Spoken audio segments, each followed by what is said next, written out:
দেখুন, তাহের সাহেবের যে বক্তব্যটা এটা আমিও শুনেছি। This is very interesting.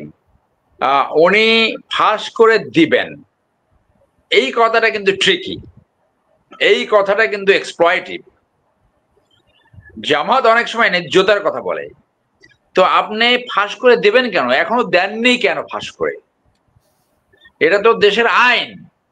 আপনার কাছে যদি এমন কোনো তথ্য থাকে যেটা goes against the state, goes against the interest of the people, এটা যদি ইনক্রিমিনেটিং থাকে, তাহলে আপনার দায়িত্ব হলো এটা যথাযথ জায়গায় সেটাকে বলে দেওয়া, মানে পুলিশের কাছে অন্তত বলা, যেখানে বলা সেটা বলা। আপনি ধরে রাখলেন কেন? আপনিও কি এইটা আটকিয়ে রেখে অন্য কিছু গেইন করতে চান? তো এইটা তো সুনাগরিকের দায়িত্ব হলো না, নেতা তো অনেক পরের কথা। আমার আমার আমার রিকোয়েস্ট থাকবে, ইমিডিয়েটলি আপনি এটা প্রকাশ করেন, আপনি কি আছে আপনার কাছে, আমরা জানতে চাই। আমরা জানতে যে চাই, এইটা আপনার সুইট উইল না, এটা আমার অধিকার। দেয়ার সামথিং হ্যাজ হ্যাপেন্ড, কোন একটা তথ্য আপনার কাছে আসছে যেটা হয়তো ওই নাহিদের কাছে থাকতে পারে, প্রকাশ করছেন না কেন? আমরা তো মাঝে মাঝে এই যে অডিও টেপ, ভিডিও টেপ দেখি, আমরা দেখতে চাই, এগুলো তো আমার জানার অধিকার। Why why you are denying my rights to know কি হয়েছে, এবং সেখানে যদি দেশের স্বার্থ এবং জনগণের স্বার্থ জড়িত থাকে, আপনি টুমারো ইউ মাস্ট ডিসক্লোজ, কালকে সকালবেলায় আপনি এটা ডিসক্লোজ করবেন। আপনি যদি ধরে রাখেন তাহলে এটা মানুষ মনে করবে যে আপনি এটা থেকে অন্য কিছু গেইন করতে চাচ্ছেন, ইলেকশন গেইন অথবা কোনো কিছু গেইন করতে চাচ্ছেন। Don't do that. এবং এই জামাত এক ধরনের জীবিকা, এবং জামাত কেন এই বসুন্ধরার বিরুদ্ধে একটা কথা বললো না এখন পর্যন্ত? আওয়ামী লীগ তো বলেই নাই, সবাই ওখান থেকে জুস খায়, বিএনপি বলে না, আপনি বললেন না কেন? রাদার 5ই আগস্টের পরে সেখানে যে তাদের সাথে সহমর্মিতা প্রকাশ করে আসছেন যে বসুন্ধরা গ্রুপ 80% জমির মালিক তারা নয়, লক্ষ লক্ষ কোটি টাকার জমি তারা দখল করে আছে। এখন পর্যন্ত জামাত এইগুলোর বিচার করবে কি করবে না? বসুন্ধরা গ্রুপ একটি প্রশ্ন তুললেন না কেন? আপনাদের কি দায়িত্ব নাই জনগণের সম্পত্তি জনগণের কাছে ফেরত দেওয়া? সেখানে কোনো আইন মানছে না, রাষ্ট্রবিদের রাষ্ট্র কি করে থাকে? আপনার সেটা বসুন্ধরা গ্রুপ সহ অন্য দুর্বৃত্তায়িত ব্যবসায়ী যারা আছে তাদের সম্বন্ধে আপনাদের অবস্থান কি, সেটাও তো তাদের পরিষ্কার করা উচিত। তো আমি আগের জায়গাটা একটু আসি, যে এই মানবতাবিরোধী অপরাধ যেটা ইউএন এর রিপোর্টে প্রকাশিত হয়েছে, এইখানে ল মিনিস্টার, ল অ্যাডভাইজার দুইটা বড় সুযোগ নষ্ট করেছেন, এবং ভবিষ্যতে উনি এটা কোশ্চেনের সম্মুখীন হবে।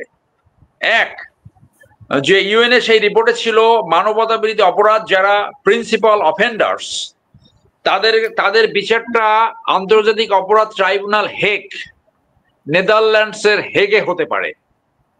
এইখানে যদি ট্রান্সফার করত, তাহলে আজকে এই যে ভারতে পলাতক যে আওয়ামী লীগের নেতারা, হাসিনা সহ, তাদের উপর একটা চাপ সৃষ্টি হতো। এই সুযোগটা কেন নষ্ট করলেন?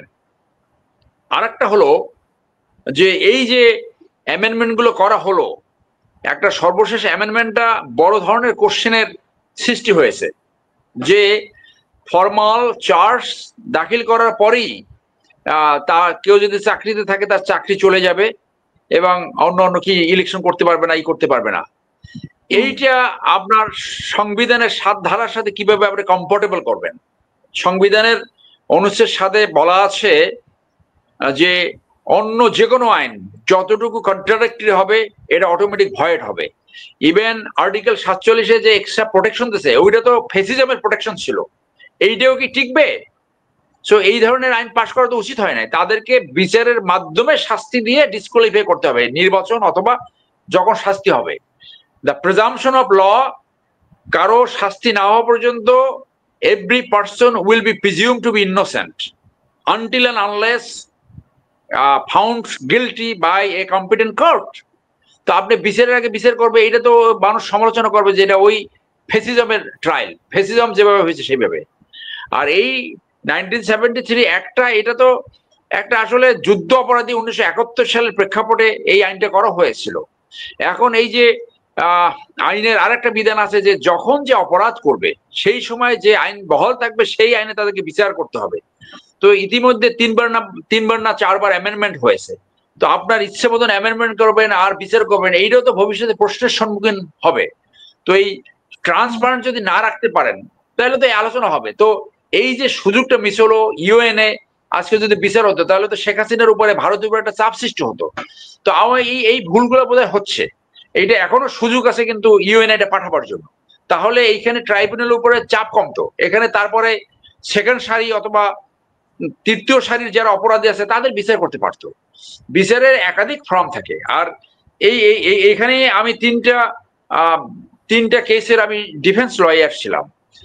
তো এখানে যারা এখন প্রসিকিউশন টিম আছে তারা অনেকেই ডিফেন্স লয়ার ছিল। আমরা দেখেছি যে এটা একটা মানে এমন কঠিন একটা বিচারালয় যে এখানে কারো জামিন দেওয়া হয় না। প্রথম দিকে তো কোনো জামিন হতো না, শেষ দিকে দুই একটা কিছু জামিন হয়েছে, একদম বিরুদ্ধ মারা যাচ্ছে এরকম কয়েকটা জামিন হয়েছে। তো আমরাই তো মিডিয়ায় বলেছি যে কেউ ফেরে না খালি হাতে খাজা বাবার দরবারে। তো সেই জন্য এই বিপ্লবের বড় একটা আকাঙ্ক্ষা ছিল ন্যায় বিচার, ন্যায্যতা এবং রুল অফ ল। তো সেইটা যদি আপনি স্বচ্ছতার সাথে এই বিচার না করতে পারেন তাহলে তো অনেকে বলতে পারে যে এখানেও ওই ফেসিজমের আবার ভূত যাতে পেয়ে না বসে। তো এই কোশ্চেন গুলো আসবে, অনেকেই ব্যক্তিগতভাবে এইগুলো আলোচনা শুরু করেছে, অনেকে প্রেস কনফারেন্স শুরু করেছে। তা আমি এখনো মনে করি সরকার সিদ্ধান্ত নিতে পারে কোথায় এই ট্রায়াল কন্ডাক্ট হবে। তো যে যুদ্ধ অপরাধী ইনভেস্টিগেশন যারা বলা হয়েছে শেখ হাসিনার জন্য রেড অ্যালার্ট জারি করার কথা বলা হয়েছে, এর আগেও আমরা শুনেছি এই রেড অ্যালার্ট এগুলো থাকে। আপনি দেখেন যে আওয়ামী লীগের সময় 15 বছরে ট্রাইব্যুনালে যে বিচারগুলো হয়েছে তার অনেকগুলো আপিল এখন পর্যন্ত শুনানি হয় নাই। কিছু আপিল শুনানি হয়েছে, তারা খালাস পাইছে। এখনো এই অনেকে এই আপিল শুনানি করতে পারে নাই। তো এইখানে বিচার হবে, তারপর আপিলে যাবে, আপিলে কি নিষ্পত্তি হবে সেটা ডিপেন্ড করবে পরবর্তী সরকার কি অ্যাপ্রোচ নেয় এর উপরে, তারা কি পলিটিক্যাল অবজেক্টিভ নেয় সেটার উপর নির্ভর করবে। সেই জন্য এইটা একটা সুযোগ নষ্ট হয়েছে বলে আমি মনে করি যে এইটা অন্তত প্রিন্সিপাল অফেন্ডার তারেক সিদ্দিকী, তারপরে এই মুজিব, আকবর, এই ধরনের লোক যারা এই যে পালাই গেল, কবির, যারা তারা পালাই গেল কেন? You face the trial. আপনি পালাই যাবেন কেন? আপনি অন্যায় না করলে পালাই যাবেন কেন? আপনার সেই মোরাল স্ট্রেংথ নাই কেন that you face the trial? So এই যে পালাই গেছে এইটা প্রমাণ করে যে তারা দোষী। এই ধরনের অপরাধীকে যদি আন্তর্জাতিক অপরাধ ট্রাইব্যুনালে পাঠানো হতো তাহলে বাংলাদেশে একটা উদাহরণ সৃষ্টি হইতো, আর কোনোদিন এই ফ্যাসিজম সৃষ্টি হইতো না। এই সুযোগটা আমরা মিস করেছি বলে মনে হয়। আসিফ নজরুল আমাদের কথাবার্তা শোনার সময় নাই তার, যদি কেউ সংশ্লিষ্ট শুনে থাকে তারা এটা বিবেচনায় নিতে পারে। আমি এখনো মনে করি যে ওই ইউএন এর সেই সুপারিশ অনুযায়ী অন্তত প্রিন্সিপাল অফেন্ডার্স 50 জন থেকে 100 জন অথবা 25 জন আপনি পাঠান, তাদেরকে আন্তর্জাতিক অপরাধ ট্রাইব্যুনালে রেফার করেন। সেইটা এই জাতির জন্য সবচেয়ে বড় সংস্কার, সবচেয়ে বড় উপকার হবে, সবচেয়ে বড় এক্সাম্পল শুরু হবে যে আর কোনোদিন যাতে এই নির্বাচনের নামে অথবা গণতন্ত্রের নামে ফ্যাসিজম সৃষ্টি না হয়। ধন্যবাদ।